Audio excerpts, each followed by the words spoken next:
Hello everyone, welcome to another How Lou Sees It review.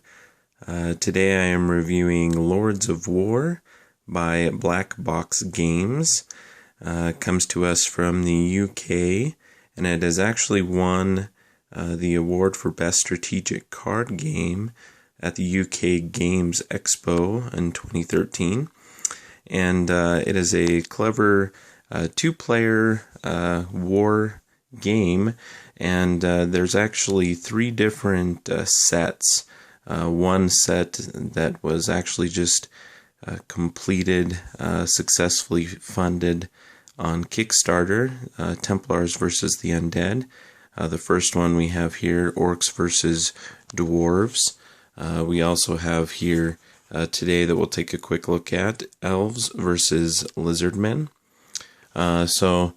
To begin, we'll go ahead and show you the components, everything that comes in this box here. So you get one of these, you open it up, you'll have two rivalry decks. Here we have the orcs, and then we have the dwarves. There's a battle mat that folds. It's just one-sided there. And we'll get into how we utilize that. And then, of course, you have your instruction booklet here that folds up as well. And I really, I'm one of those people who have a kind of struggle sometimes with these fold-outs. But I understand the kind of necessity as far as, the layout of the instructions and everything. Sometimes it's easier to put it in this type of format. But let's go ahead and take a look at basically what the cards look like and some of the key aspects. So each deck has, as you can see in the top of each deck here, a card, a general card here. And that's the leader of the deck. Here we have the leader of the orcs. And you'll notice a few things. So we have a lot of different symbols here. First of all, there's kind of this shield with an icon there. And what that is it's the rank of that unit. So that signifies the general. And you'll go through here and you'll notice other ranks as well. You have a rank of 1. Then you have what we call the veteran. This one here is a command card, which is very important. We'll get into that. Rank of 3 or a regular. The ranks are the same for both decks here. So you have an elite. Let's see, and over here you have some more cards as we go along. There's another 3, a regular, and then we have that one there is a special. So anyway, there's different ranks there, and the real only key important one for you to consider right now is this general card, and any of the cards with this symbol here signifying that it's a command unit. And that comes in important because the game ends, or the person wins when they are able to eliminate 20 of the opponent's cards from the play area, or 4 of any of these command units, including the general. And there are 6 of those in the deck. So that's one of the key strategies here, is when to utilize your command units, because they are quite powerful.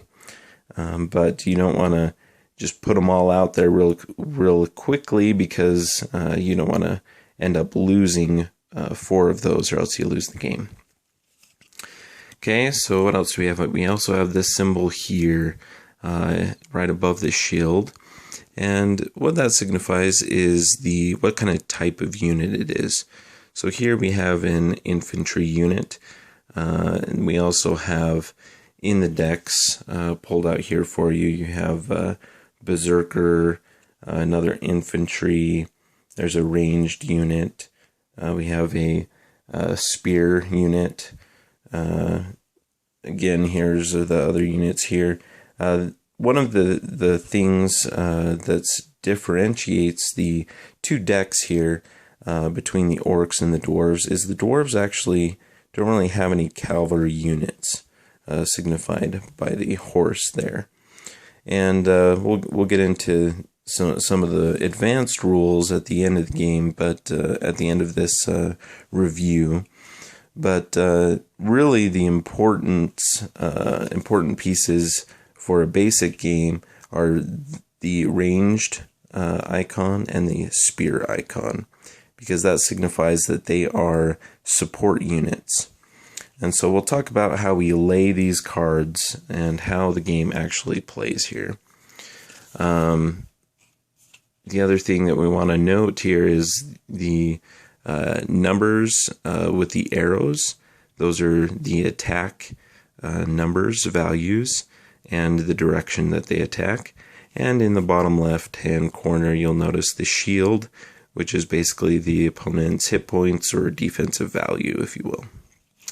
So to begin the game, each person will choose a deck and take the general card, and then they'll go ahead and shuffle up this deck here, and then they'll deal out 5 cards to their hand.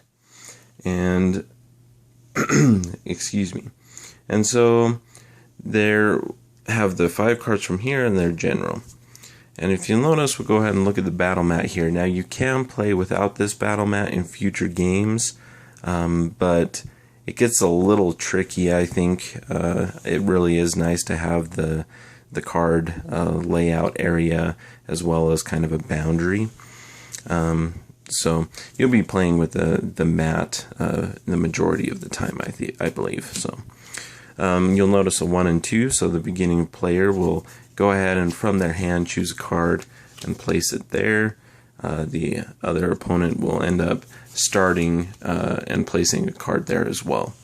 Now from here, there's a rule of engagement for placement. And what that means is any of your units that are not support units, such as the infantry, the berserker, or the cavalry unit, if you have that in your deck, are non-support units. And so basically, if you want to play one of those cards, say the orc player would like to play this orc warhog, then he must place this so that it engages, or one of his arrows, attack arrows, is facing an opponent card. So he can go ahead and place that in many locations here. He can place it there, here, basically all the way around there, but he could not place it up over behind that card, because he would not be engaging that card in any way. I cannot I cannot play a card here, because it is a cavalry unit. It must engage that card. Now, if I have a infantry or a support unit, the spear or a range unit, I can place them adjacent, including diagonally adjacent to one of my own cards. So that's kind of the difference there. So as the game progresses, he can engage. He may place a card there, allowing him to attack that card and yet not receive any attack points back from that card. And the game will proceed. The player, after playing a card, can draw a card back into their hand from the deck, or if they have a card down here that was not used in an attack that round in defeating someone, it was not played that round, same round, then what they can do is they can actually pull that card, one of those cards, back into their deck. And play proceeds in that fashion. And it's really, really simple. It's not very complex. My wife really enjoyed this game as well because of the simplicity. There wasn't anything real complicated about looking at the numbers and seeing how it played out. So anyway, after playing those cards, you would resolve any attacks all simultaneously. Attack of 3, defense of 2, I would be able to remove that unit and take it as a trophy or a reward, if you will, here. And I would keep track of the number of cards that I have. Now, if that was a command unit that I had killed, then I would want to keep track of that a little bit separately, because if I can get 4 of those, I would then win the game. So that's the basic gameplay of Lords of War. It is a really, really fun, very strategic card placement game. The artwork for the cards is very well done, and I enjoyed it. The game mechanics work very, very well. I think they tried to utilize the types of units or the class of units pretty well as far as deciding, how they would react. We have the Berserker, which is very, very powerful, but has a very, very weak defensive value.